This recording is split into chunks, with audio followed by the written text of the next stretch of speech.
kesempatan sekali lagi. Terima kasih Pastor John dan semua Pak Pastor Herman dan semua tim pelayanan yang memberikan saya kesempatan untuk memberikan firman Tuhan pada pagi hari ini. Saya percaya saudara diberkati pada bulan ini dengan tema bulan November. Saudara diberikan tema untuk mengatasi hal-hal yang menghalangi saudara untuk menerima kasih dari Allah. Amin. Ya. Karena itu saya memberikan tema yang kedua. Saya percaya minggu lalu saudara sudah diberkati dengan challenge tantangan yang pertama. Tantangan yang pertama adalah apa saudara? Keinginan akan daging gitu saudara ya. Keinginan daging. Nah hari ini saya akan memberikan halangan yang kedua, yaitu keinginan mata. Karena itu saya mau ajak saudara membuka dalam 1 Yohanes pasalnya yang kedua. 1 Yohanes pasal yang kedua. Saya percaya nats ini saudara sudah dapatkan, saudara baca minggu yang lalu. 1 Yohanes pasal yang kedua, ayat yang ke-15, 16, dan 17. Janganlah kamu mengasihi dunia dan apa yang ada di dalamnya. Jikalau orang mengasihi dunia, maka kasih akan Bapa tidak ada di dalam orang itu. Sebab semua yang ada di dalam dunia, yaitu keinginan daging dan keinginan mata, serta keangkuhan hidup bukanlah berasal dari Bapa, melainkan dari dunia. Dan dunia ini sedang lenyap dengan keinginannya, tetapi orang yang melakukan kehendak Allah akan tetap hidup selamanya. Amin. Amin. Nah, saya akan mulai saudara, karena ini temanya adalah tentang mata saudara ya. Kata keinginan di sini, ini keinginannya yang negatif saudara ya, bukan keinginan yang baik. Dalam bahasa Inggrisnya the lust of the eyes. Jadi nafsu, keinginan dari mata. Saya tidak berbicara kenapa, saya akan lebih banyak bicara bagaimana kita mengatasi supaya kita jangan jatuh dalam the lust of the eyes ini, keinginan atau nafsu mata ini saudara. Karena itu saya beri judulnya khotbah pada pagi hari ini adalah kan sudah siap ya? Ini saudara, bagaimana menghindari fatal attraction. Berapa banyak saudara yang belum pernah nonton filmnya The Fatal Attraction? Ini salah satu sebabnya nih karena mata nih saudara. Karena mata ya. Jadi kita akan lihat. Saya beri pendahuluan dulu dengan kisah dari teman saya saudara. Teman saya ini dari Bandung. Dia jalan-jalan ke Israel. Berapa di sini yang pernah tur ke Israel? Dan biasanya disertai paket dengan perjalanan ke Mesir. Saudara ya, saya mesti 3 jam dulu. Soalnya nggak biasa. Kota 45 menit, sejam lebih terus saudara. Jadi harus 3 jam juga. Nah, teman saya ini waktu dia bilang, saya akan ke Israel nih, lalu jalan-jalan ke Mesir. Langsung nomor 1 yang dalam pikiran saya itu, saya kasih peringatan akan apa yang terjadi dengan jemaat saya. Lu nanti kalau ke Mesir, lu hati-hati ya, jangan sampai ketipu lu. Apa ketipunya? Karena teman di jemaat kami itu udah cerita saudara. Dia berikan 1 minyak, 1 botol sama kami, yang mestinya itu minyak wangi. Tapi ternyata kayaknya sih minyak zaitun biasa gitu. Nah kenapa ceritanya begitu? Dia ceritanya begini saudara. Waktu jalan-jalan ke Mesir itu nih, bagi saudara yang belum pernah ke Mesir, saya kasih tip juga di sekalian saudara ya. Jadi waktu nanti saudara ke Mesir nih, nanti ada yang nawarin minyak wanginya luar biasa, namanya minyak wangi narwastu lah, apalah segala macam gitu, yang Alkitabiah gitu. Nah saudara ya, kalau nggak berjaga-jaga itu cium baunya tuh enak luar biasa memang. Lalu saudara akan pesen yang ini, yang itu, wah semuanya masih disegel semua. Tapi jangan coba-coba beli, karena begitu saudara bawa pulang ke rumah di sini, begitu dibuka, menurut teman saya itu, baunya kayak minyak nyong ya katanya gitu saudara. Waduh ini, dia udah ngaku, iya padahal udah dibilangin loh katanya, jangan mau kepikat katanya. Dasar dia tulis, dasar lapar mata. Ya ini dia, lapar mata gara-garanya nih saudara. Nah hari ini saya mau terangkan saudara, supaya saudara jangan terjebak dengan yang namanya lapar mata ini. Ya ada 4 hal yang saya mau akan berikan saudara, supaya saudara jaga baik-baik, tanamkan dalam baik-baik tentang 4 hal ini. Yang pertama, saudara. Yang pertama, mana nih PowerPoint? Oke. Yang pertama PowerPoint-nya, inilah PowerPoint ini, saudara. Saudara bisa lihat mana? Oke. Saudara harus pegang baik-baik komitmen saudara kepada firman Allah. Standar firman Allah yang saudara berikan, saudara harus pegang baik-baik. Ini yang paling penting, saudara. Karena nanti ketiga hal yang saya sampaikan selanjutnya itu bergantung dari yang ini satu, saudara. Kalau saudara yang satu ini tidak bisa tanamkan baik-baik, saudara akan kalah terus. Rick Warren pernah berkata begini, sampai saudara tanamkan firman Allah itu sebagai standar hidup saudara, saudara akan selalu kalah dalam setiap temptation, dalam setiap pencobaan. Sampai saudara benar-benar temukan. Nah, waktu saya lagi research ini, saudara ya, ini ayatnya, Yosua 1 ayat 7-8 berkata begini, hanya kuatkan dan teguhkan hatimu dengan sungguh-sungguh, bertindaklah hati-hati sesuai dengan hukum yang telah diperintahkan kepadamu oleh hambaku Musa. Janganlah menyimpang ke kanan atau ke kiri supaya engkau beruntung. Kemanapun engkau pergi, jangan lupa memperkatakan kitab Taurat ini, tapi renungkanlah itu siang dan malam supaya engkau bertindak hati-hati sesuai dengan yang tertulis di dalamnya, sebab dengan demikian perjalananmu akan berhasil dan engkau akan beruntung. Itu janji Tuhan, itu kasih Tuhan untuk kita semua. Kita mau menerimanya ya, tapi ada syaratnya. Pegang firman Tuhan baik-baik, renungkan supaya engkau jangan jatuh, tapi berhasil. Nah, saudara, dalam cerita Alkitab, saudara lihat dari ujung ke ujung itu banyak tokoh-tokoh Alkitab jatuhnya karena mereka nggak pegang baik-baik. Mulai dari Hawa, dari Saul, saudara ya, dari banyak tokoh-tokoh Alkitab, Daud sekalipun, saudara, jatuh ketika mereka mulai nggak pegang sungguh-sungguh firman Allah ini, saudara. Ya, kita akan lihat beberapa. Nah, saudara bisa lihat sendiri. Tapi bahkan sampai hari ini pun, waktu saya katakan tadi, saya waktu research itu, saudara, sampai hari ini pun tokoh-tokoh Alkitab yang saya kagumi, saudara juga mungkin mengagumi, jatuh karena tidak memegang standar firman Tuhan, saudara. Nah, saya percaya kita semua di sini, saudara, adalah orang-orang yang beriman, memegang firman Tuhan. Saya mau katakan, saudara ya, begitu.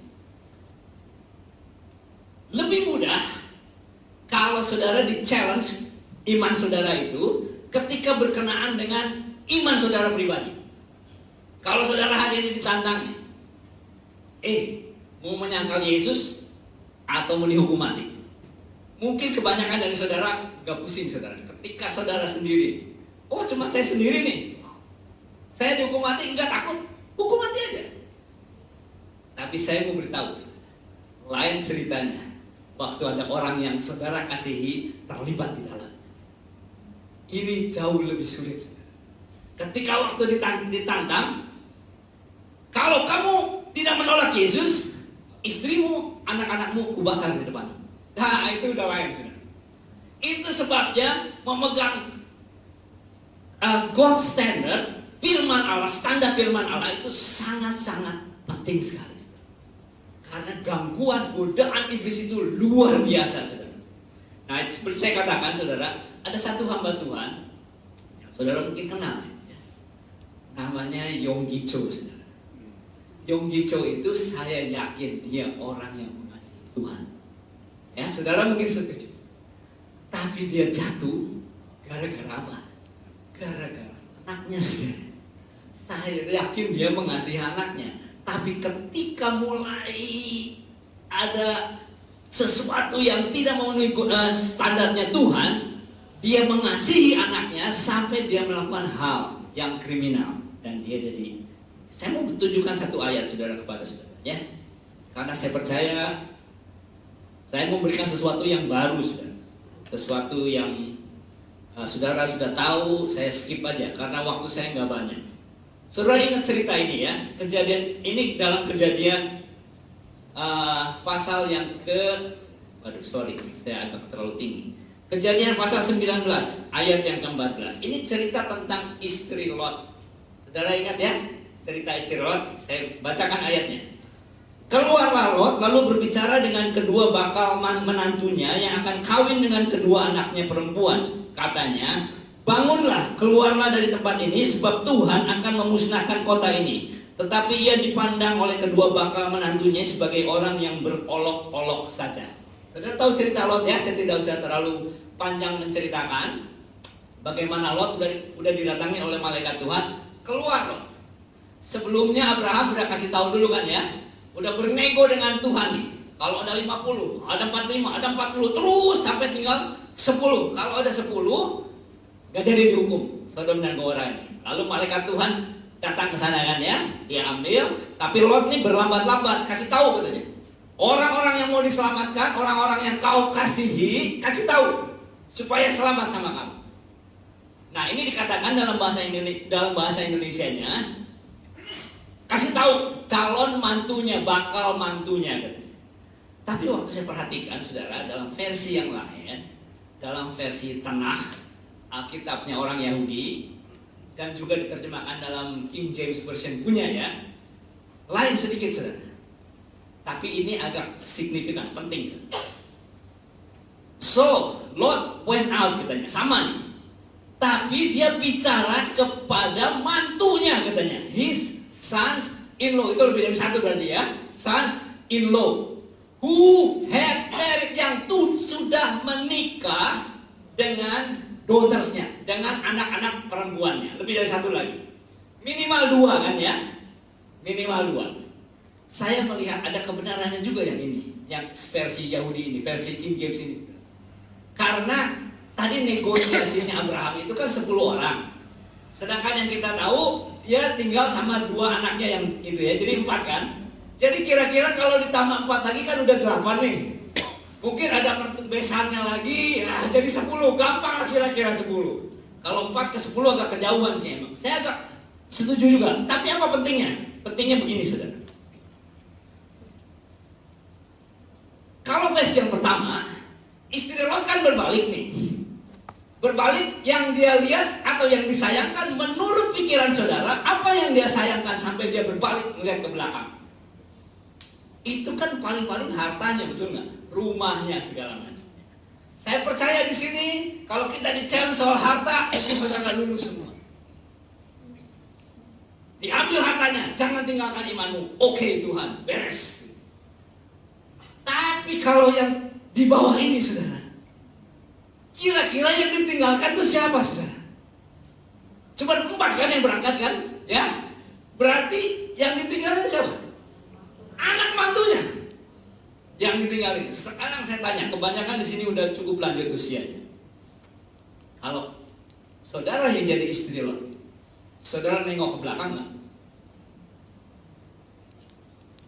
Anak-anak saudara yang ditinggalkan, anak dan mantu. That's a big challenge, betul nggak? Karena itu saya mau katakan sekali lagi, saudara nomor 1 ini standar benar-benar committed, komitmen dengan standar firman Allah. Itu paling penting dari segalanya. Saudara akan diperhadapkan dengan hal-hal yang luar biasa. Kalau untuk sendiri aja saudara bisa lulus gampang. Tapi udah melibatkan hal-hal yang mengasihi, yang dikasihi oleh saudara, dan itu saudara, challenge-nya naik level. Sampai hari ini, Yonggi Cho, mungkin Kong Hee sekedar nggak tahu karena belum selesai ya urusannya. Saya percaya mereka orang-orang yang mengasihi Tuhan. Saya percaya saudara orang yang mengasihi Tuhan. Tapi ketika kalau saudara saya nggak berikan tips ini ya, saudara nggak berhati-hati, saudara nggak berjaga-jaga, bahwa ini juga akan di-challenge saudara. Karena itu terjadi saudara. Sampai hari ini di tempat kami, dan saya percaya banyak di gereja-gereja, saya share juga saudara, banyak orang tua yang gagalnya itu gara-gara anaknya saudara.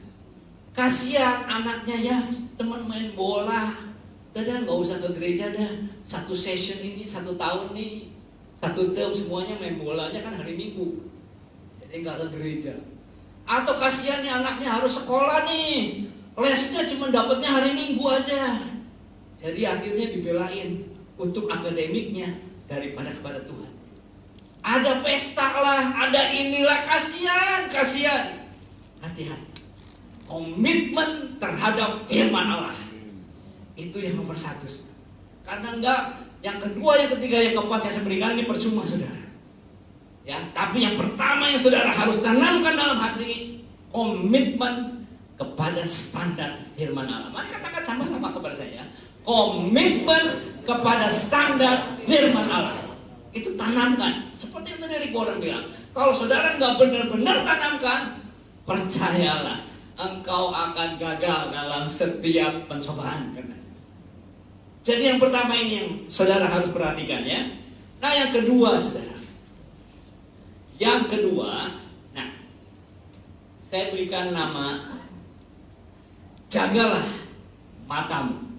Guard your eyes.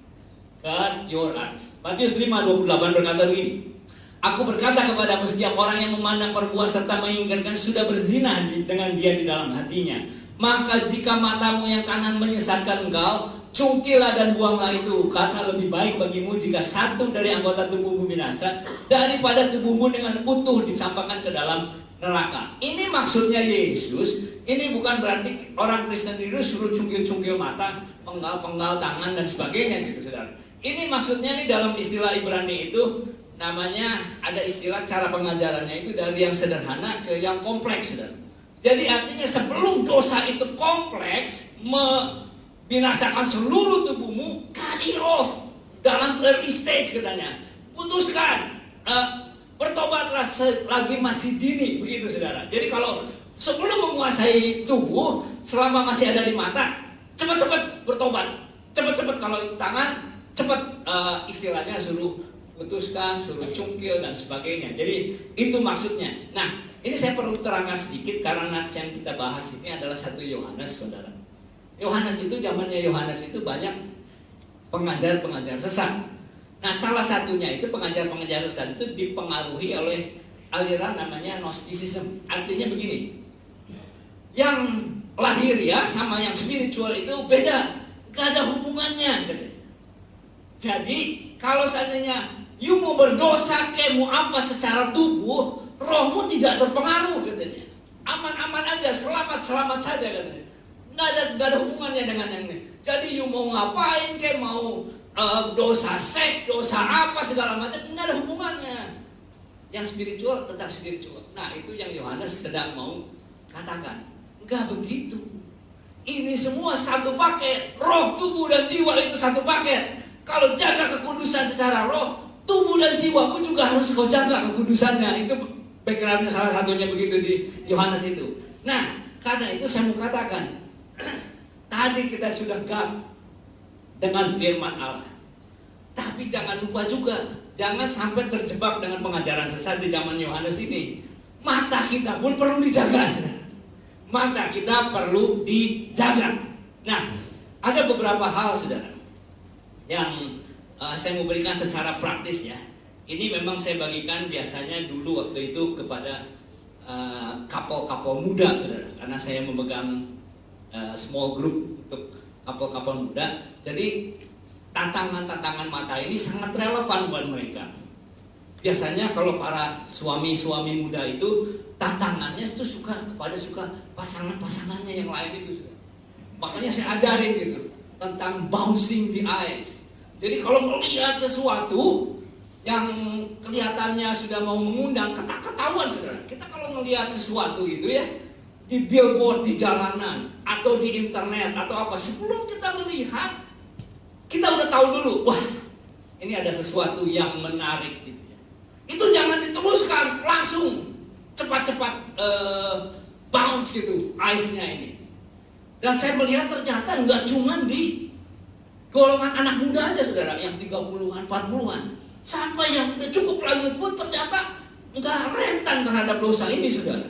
Karena waktu kami kuliah kemarin ini, ada satu dosennya yang salah satu pendeta di sini yang berkata dia punya pengalaman umur udah 60 juga masih jatuh saudara, gara-gara reuni. Saudara tahu kan, pernah banyak reuni gitu ya. Itu sama teman SD-nya saudara, jatuh lagi. Waduh, SMS-nya enggak senonoh saudara. Jadi dilaporin sama pendeta, kasih lihat, kata-katanya katanya. Itu karena mata. Kita harus jaga mata. Nah cuman, selain kita tergoda dengan pasangan lain, ada satu lagi saudara. Saya nggak sempat banyak-banyak karena waktunya nggak ini saudara ya. Tapi saya pilih aja topik-topik yang paling hot gitu buat kita nih. Saya tanya, kalau untuk para istri, para ini apa ya? Oh gampang. Itu kalau udah tulisan sale-sale itu di toko itu. Waduh, itu juga godaan buat mata kita ini nih saudara.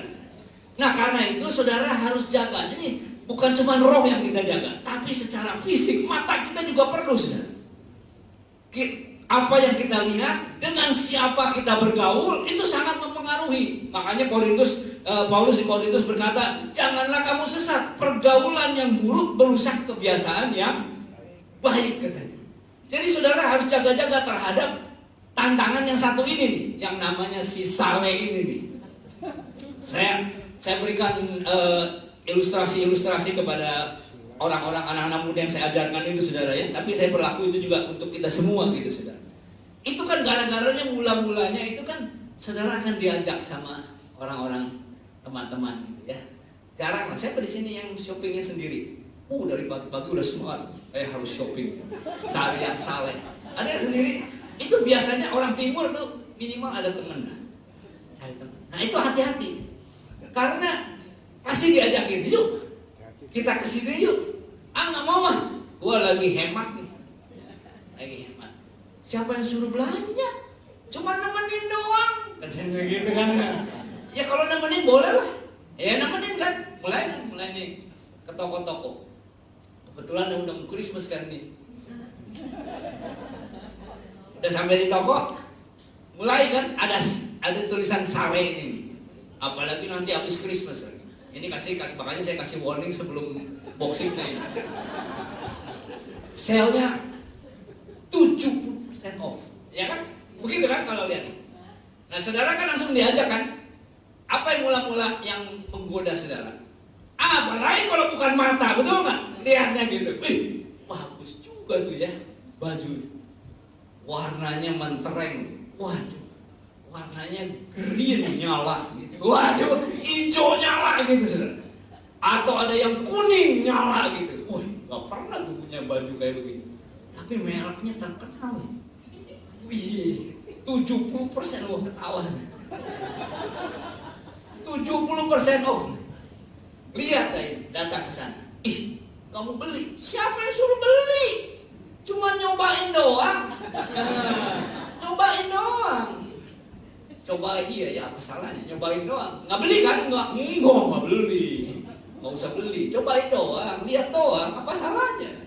Cobain itu. Cobain. Udah cobain. Nah, ini kan udah mulai dari mata nih. Dari mata turun kan? Boleh juga nih ya. Tapi tiba-tiba saudara ingat firman Tuhan. Ketika Yesus di challenge oleh Petrus, sekali-kali kau tidak akan mati di Yerusalem. Yesus berkata apa? Enyanglah engkau iblis. Tapi dalam bahasa Inggrisnya hebat. Jadi waktu saudara coba itu lihat di kamar pas itu, saudara ingat itu firman, get behind me Satan, betul nggak? Waktu saudara cobain itu, saya nggak ini. Tapi Tuhan, hantu. Setan itu pintar. Dia akan berkata begini, baik melalui cermin di belakang saudara, atau teman saudara waktu saya keluar, lihat, dari belakang ini lebih bagus lagi. Saudara udah bilang get behind me Satan, betul nggak? Tapi di belakangnya bilangnya, dari belakang, wah ini gangguan setan. Udah nyala ya? Oke. Tapi setannya lebih pintar. Dari belakang ini kelihatannya lebih bagus. Waduh, repot juga. Gimana ya? Tapi nggak bawa duit nih. Gampang. Gesek aja, betul kan zaman sekarang tap on lah segala macam, pin number segala macam. Iya ya. Ya deh, ini habis 70% off. Ini dari 500 70% lumayan. Kapan lagi ini ya? Ini. Udah beli dah. Mereknya terkenal. Saudara kalau bisa nggak dicopot tuh merek, betul nggak? Dipakai dah udah. Nah, Ini mulainya dari mata kan. Minggu depannya diajak lagi. Apalagi between Christmas sama New Year itu sale-nya gila-gilaan kan. Datang lagi ke toko, ke mall yang lain atau mall yang sama. Saudara tahu apa yang saudara lihat? Saudara akan lihat sepatu yang warnanya persis sama yang saudara beli. Aduh, kapan lagi matching katanya tuh. Ininya. Pas jualnya sekarang udah bukan 70% off lagi. 80% off. Lagi masuk, saudara tahu apa pegawainya ngomong apa? Dia akan bilang, kebetulan ini hari terakhir sale. Kapan lagi? Saudara udah beli hijau terang, kuning terang, nggak ada pasangannya kan susah dipakainya. Kapan lagi pakai itu? Kan setuju saudara mangkut-mangkut. Saudara belilah sepatu kuning itu, sepatu hijau itu. Sale-nya 80% off lagi. Kapan terakhir lagi? Kan cuma tinggal gesek doang. Karena udah kebiasaan begitu, diajak senang aja. Minggu depannya saudara tahu ke mall lain, saudara apa yang ketemunya?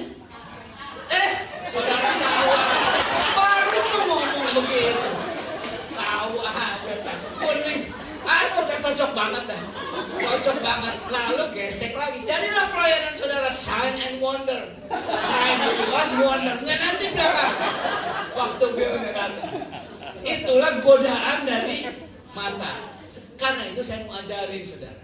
Saudara sebelum, makanya tadi Yesus ngomong, cungkilah matamu sebelum ini. Cut it off di early stage. Kalau saudara tahu itu kelemahan saudara, saudara cut it off. Jangan lihat-lihat katalog. Kalau lagi stres, jangan lihatnya ke mall. Lihatnya ke beach kemana gitu, tenangkan ini. Yang nggak bisa dibeli saudara. Kalau lihatnya ke mall, belum lagi dengan teman pergaulan yang merusak kebiasaan yang baik saudara. Wah, udah tambah rusak. Sekarang nih katalognya online semua. Waduh, di gereja saya kalau udah sharingnya tuh bukan gospel lagi, sharingnya tiket murah lu ke Indonesia lu. Murah ke Jepang. Gara-gara katalog saudara, gara-gara online. Nah kalau itu saudara-saudara tahu itu adalah kelemahan saudara, cut it off pada early stage. Jangan sampai ke situ. Yang amin cuma satu. Ini memang godaan saudara yang terbesar. Sama juga untuk para suami-suami, selain liatin istri orang atau apa dan semua, ya hobi juga sangat mengganggu. Nggak percaya lu saudara. Saya WhatsApp group itu ada SD, SMP, SMA gitu. SD saya itu cowok semua. Astaga, itu kalau ngirim gambar yang nggak senonoh, ternyata saudara tua-tua juga nggak rentan dengan mata ini saudara ya. Tapi itu saudara perhatikan baik-baik. Guard your eyes. Nah ini caranya. Hindari saudara. Yang ketiga, selain guard your eyes, nah ini juga Daud juga berkata sama saudara. Tiada kutaruh di depan mataku perkara dursila. Nah Daud ini ngerti juga saudara. Meskipun juga dia jatuh juga saudara ternyata sama Betsheba gitu. Nah saya melihat dari pengalaman Daud, pengalaman Yogico, saya sadar bahwa kita ini ternyata bukan Superman.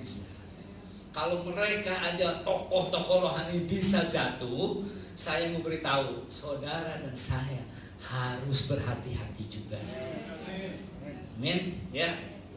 Terutama tadi orang-orang yang saudara kasihi. Yang kedua ini yang saudara lihat ini saudara. Yang ketiga ini jaga pikiran saudara. Jaga pikiran saudara. Ayatnya berkata begini, ada banyak ayatnya, saya ambil satu atau dua saja saudara. Roma 12 ayat 2, janganlah kamu menjadi serupa dengan dunia ini, tapi berubahlah oleh pembaharuan budimu, ini pikiran, sehingga kamu dapat membedakan manakah kehendak Allah, apa yang baik, yang berkenan kepada Allah, dan yang sempurna. Jadi saudara perlu perhatikan tentang pikiran ini. Nah, kalau saudara tergoda secara mata, kan muncul keinginan, ya. Nah kalau saudara ditanya keinginan itu bicara soal hati atau saudara pikirannya? bisa dua-duanya ya? Bingung ya? Itu makanya nanti saya sentuh dua-duanya gitu. Karena dalam bahasa Inggrisnya Yakobus 1:14 ayat 15 ini berkata begini saudara, sehingga katanya engkau jangan tergoda oleh keinginan-keinginan yang jahat. Indonesianya ngomong begitu saudara, tapi dalam bahasa Inggrisnya evil thoughts katanya. Jadi keinginan itu bisa dari pikiran, bisa juga dari hati ya. Nah kita bahas soal pikiran dulu nih sekarang. Jadi pikiran dulu. Nah, setiap orang yang dicobai oleh keinginannya, ternyata dalam bahasa Inggrisnya juga dicobai dalam pikirannya. Nah, kalau saudara lihat kejadian di mana Hawa jatuh di dalam dosa, itu kejadian, saya nggak ada di sini ya, kejadian 3, waktu iblis itu, ular itu mencobai Hawa. Hawa ini dia berkata begini, ayat yang keempat. Perempuan itu melihat, kejadian 3 ayat 4 kalau saudara mau buka ya. Perempuan itu melihat, pertama-tama mata dulu kan ya. Lalu katanya, melihat bahwa buah pohon itu baik untuk dimakan dan sedap kelihatannya. Lagi pula pohon itu menarik hati ya saudara ya, karena memberi pengertian katanya. Jadi memang ketiga hal ini Trinity nih saudara, yang saudara harus saudara pahami. Saya nggak bisa bicara cuma mata aja, karena saudara kadang-kadang sebelum kata mata melihat, pikirannya sudah ada dulu, hatinya sudah ada dulu. Atau mata melihat lalu mempengaruhi pikiran dan mempengaruhi hati. Jadi saya nggak bisa lepas dari 3 ini saudara. Apa yang saudara lihat, apa yang saudara pikir, apa yang ada dalam hati, itu harus di dalam satu paket dalam menghadapi pencobaan ini saudara, supaya saudara dapat memenuhi, menerima semua janji-janji Allah, kasih Allah secara sempurna. Nah, ini ada satu warta yang hari ini dibagikan di tempat kami di Eklesia ini. Lalu saya lihat gambarnya, bagus juga dibuat khotbah hari ini, ilustrasinya. Jadi saya pakai di sana. Dikatakan begini ya, bagi saudara yang nggak bisa lihat begini. Ini anjing satu yang sebelah kiri saudara ini, dia makanin sampah. Sementara yang satunya lagi dipegangin itunya, talinya ya, supaya nggak kesini. Jadi yang laki-laki yang sana itu ngomong begini sama yang ini. Yang kiri-kiri ngomong dulu, udah berapa kali bilangin nih anjing jangan makanin sampah. Lalu yang kanan kasih nasihat katanya, supaya jangan sampai begitu katanya.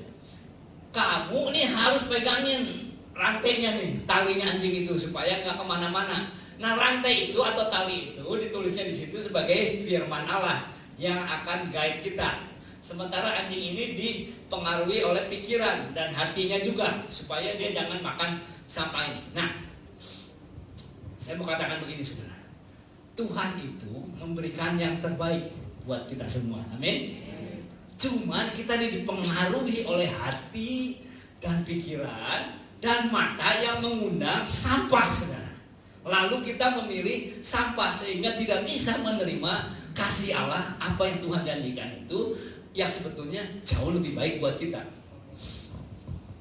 Saya berikan ilustrasi begini ya. Siapa di sini yang punya anjing atau pernah punya anjing? Nah, kalau yang punya anjing pasti sayang anjing, ya, sayang anjing. Saya di Indonesia selalu punya anjing, saudara. Di sini aja karena tinggal di unit dan sebagainya, saya juga repot, nggak bisa buang kotoran dan sebagainya, jadi nggak bisa punya anjing. Tapi di Indonesia kami selalu punya anjing. Anjingnya kebanyakan anjing kampung. Nah, saya punya anjing kampung di Indonesia itu punya kebiasaan yang buruk. Begitu pintu dibuka, itu anjing kampung langsung keluar. Dan ada 2 kebiasaan buruk yang dia lakukan yang sangat menyebalkan kami sekeluarga. Yang pertama itu tukang kawin. Jadi pulang nih, kalau nggak kawin gitu saudara, tiba-tiba udah punya anak nggak ketahuan bapaknya siapa. Pernah juga ketangkap basah gitu, waduh, repot, nggak bisa dipisahin saudara. Tapi yang kedua, itu kalau udah pulang itu nggak bisa disembunyikan itu dosa itu saudara. Itu satu ruangan baunya minta ampun dari mulutnya itu saudara. Jadi oleh seluruh anggota keluarga kita ini, kalau di sini udah jadi animal abuse di sana. Itu udah digebukin, udah ya, digebukin, mulutnya udah disemprotin minyak wangi, dimandiin segala macam, udah pokoknya. Nah, saudara, anjing itu punya kebiasaan mengasihi tuannya, betul nggak? Dengan cara dia menjilat tuannya. Ya, dia gembira lihat tuannya, dia gabruk-gabruk, dia jilatin. Nah, saudara, kita mengasihi Tuhan, amin semua. Kita worship the Lord, betul nggak? Amin. Nah, kata worship, salah satu kata arti letterlocknya adalah menjilati tangan Tuhannya. Terus kunio itu ya, nanti saudara lihat di Google lah, saya nggak sempat itunya saudara.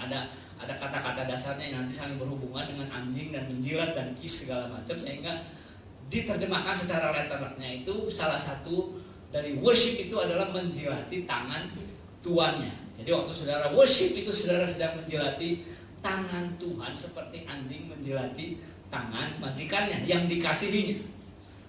Dan majikannya tentu senang sekali waktu dijilati oleh anjingnya, betul nggak?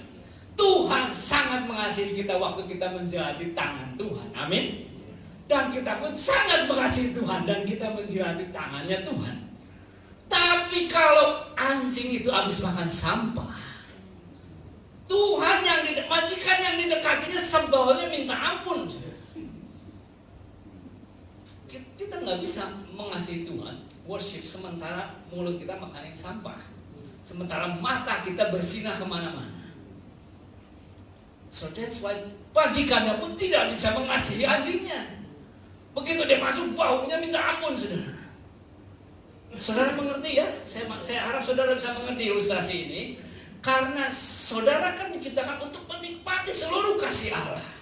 Tapi nggak bisa karena kita tidak menjaga mata dan hati dan pikiran kita yang bau ini, saudara. Karena kita lebih waktu dicobai dengan sampah, kita memilih sampah daripada apa yang Tuhan sediakan.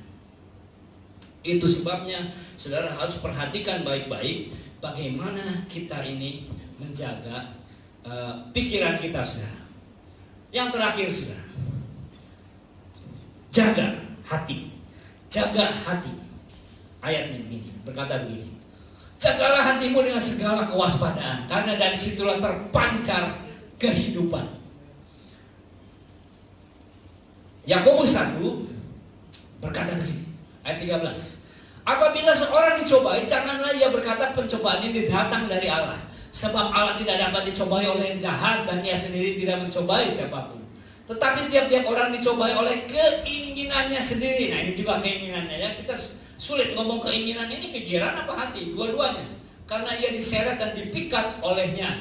Dan apabila keinginan itu telah dibuahi, yang melahirkan dosa. Dan apabila dosa itu sudah matang, yang melahirkan maut. Saudara-saudara yang kukasihi, janganlah sesat. Setiap pemberian yang baik dan setiap anugerah yang sempurna datangnya dari atas, diturunkan dari Bapa segala terang. Padanya tidak ada perubahan atau bayangan karena pertukaran. Nah, ini ayat yang saudara perlu hafalkan untuk menjaga hati. Salah satu, nggak cuma satu-satunya, tapi ini salah satu ayat favorit saya, saudara. Kenapa? Ketika kita melihat ada dua roh yang akan menunggangi saudara, menyebabkan saudara jatuh dalam pencobaan. Minimal dua nih, saya perhatikan. Khususnya kita bicara soal the lust of the eyes ya, nafsu tentang mata ini. Yang pertama, keserakahan atau keangkuhan ini, saudara. Keangkuhan, waktu saudara kita punya hati yang angkuh, kita serakah. Ini bahaya. Setiap kali mata dengan kacamata keangkuhan dan serakah, nanti jadi roh konsumerisme. Konsumerisme menguasai saudara itu. Makanya saudara dengan saleh-saleh itu sangat tergila-gila, saudara. Ya. Yang kedua, mata envy, mata irian, iri hati. Ya, sombong, iri, wah udah cocok banget, udah senang banget dari iblis gitu. Udah sombong tuh, beli ini supaya bisa dipuji sama orang. Biarlah orang itu juga musuh saudara juga biarin aja. Yang penting kan saudara bisa impress katanya. orang-orang yang saudara tidak kasihi dengan uang yang tidak punya. Gitu kan saudara, yang motonya begitu. Uang udah nggak punya, cuman untuk impress orang-orang yang saudara juga nggak demen lagi saudara. Nah, guard your heart, jaga hatimu baik-baik.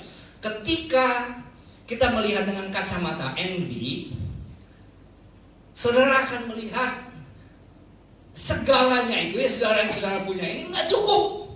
Saudara pengennya yang orang lain punya. Kata lust, hawa nafsu itu katanya itu ingin memiliki yang orang lain punya. Itu saudara, kuncinya tuh begitu. Poses saja begitu. Jam berapa saya harus selesai ya Pak? Sekarang ya. Udah waktu ya. Ya, oke, saya tutup deh saudara. Jadi saudara hati-hati dengan yang satu ini. Jaga hati dengan ayat ini saudara. Jadi kalau pada anak-anak muda, pasangan-pasangan muda saya beritahu ya. Waktu saudara ngelihat pasangan orang lain, lihatnya sepertinya pasangan orang lain lebih baik lah, lebih cantik lah. Ingat ayat ini. Bahwa setiap anugerah yang sempurna datangnya dari atas. Itu udah langsung udah matanya langsung dikaburkan begitu saudara ya. Hatinya juga dijaga bahwa pemberian yang baik itu yang sempurna datangnya dari Bapa. Siapa? Istri saya. Itu yang saya mau pegang. Saya nggak mau pegang yang lain. Pokoknya yang bukan dari Bapa, I don't want it. Yang dari Tuhan saja. Itu yang sempurna. Itunya. Nah, ketika saudara punya mata yang selalu envy, saudara sulit menerima ini nih. Saya berikan satu ilustrasi terakhir sebelum saya tutup. Saudara perhatikan gambar ini. Mungkin ada saudara yang pernah tahu. Ya saudara jangan kasih tahu. Tapi yang belum, saudara saya mau ajak belajar sesuatu sebagai penutup saudara ya. Saudara lihat gambar apa di sini di depan ini? Siapa setuju itu gambar titik hitam di tengah? Siapa yang tidak setuju? Apa yang saudara lihat itu adalah gambar titik di tengah? Siapa tahu ada yang udah pernah lihat gambar ini. Ternyata enggak. Jadi yang lain nggak angkat tangan ini lihat apa ya? Lihat saleh. Lihat hot saleh. Kadang-kadang mata kita tuh mandang gitu, tapi pikirannya lihatnya lain gitu loh saudara. Bahaya saudara ya ininya. Jadi semua setujunya titik hitam di tengah ya. Oke. Saya mau beri tahu ya. Saya harap saudara ingat terus sebelum saya keluar dari tempat ini. Saudara ingat khotbahnya tadi? Nggak ada yang ingat gitu. Cuma ingat ini satu yang lumayan lah gitu. Saya mau beritahu ya. Berapa banyak saudara yang melihat screen atau area putih yang luar biasa di luar titik hitam itu, yang besarnya jauh melebihi titik yang hitam itu. Kita lihat ya, itu pelajarannya saudara. Sering kata kalau saudara pakai kacamata envy ya, kacamata iri, yang saudara fokus itu titik hitamnya, tapi lupa pemberian Allah yang besar, yang putih ini. Karena itu untuk menjaga hati firman Tuhan dan belajarlah bersyukur. Jangan pakai kacamata envy. Pasanganmu adalah yang terbaik dari Tuhan. Apa yang kamu punya adalah yang terbaik dari Tuhan. Dan itu tidak ada pertukaran. Saudara iri kepada yang satu ini, kau akan jatuh dalam temptation.